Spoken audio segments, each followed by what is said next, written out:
Jeju szigetéről Szöulba visszaérve mindössze másfél napon maradt elbúcsúzni Koreától. Szűk 2 hét alatt meglepően sok arcát láthattam, de még mindig nem eleget ahhoz, hogy végleg elköszönjek. Úgy akartam eltölteni ezt a 2 hetet, hogy valódi tapasztalat legyen, ne csak egy turista élmény.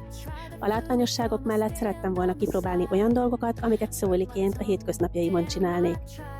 Szerettem a kis kétráma díszlet Airbnb-n, a reggeli kávém a tetőteraszon és a számomra szokatlan panorámát.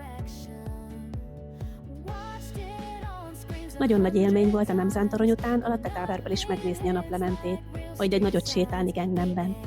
Elképesztő volt egyébként az időzítésem. Eredetileg nem is terveztem, hogy felmegyek a toronyba. Teljesen spontán döntöttem el, hogy ha már itt vagyok, nem most kezdjem el sajnálni a pénzt. Mikor ránéztem az órámra, akkor tudatosodott bennem, hogy nem véletlenül várakozik ennyi ember, a legnépszerűbb időpontot lőttem be. Csoda, hogy feljutottam.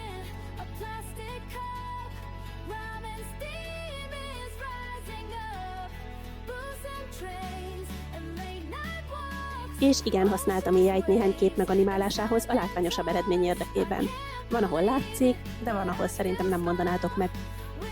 Mivel akkor még nem volt csúcskategóriás telefonom, nem sikerültek túl jól a felvételek, sok effekt és utómunka kellett, hogy valamennyire vissza tudjam adni a hely hangulatát.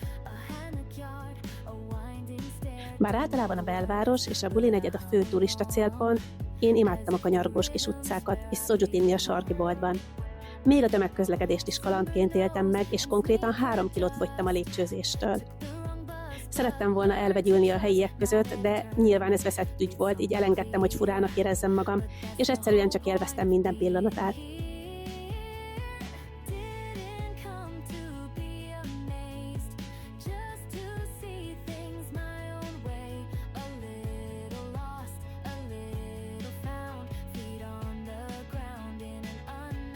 Az éjszakai palota látogatás nagyon izgalmas volt, viszont a fény sajnos nagyon kevés volt a fotózáshoz.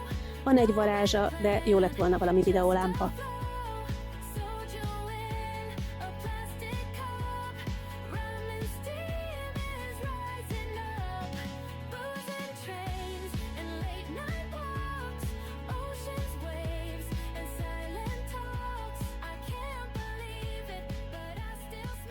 És igen, a végén nagyon bőgtem, hogy haza kell jönnöm, mikor még olyan keveset láttam.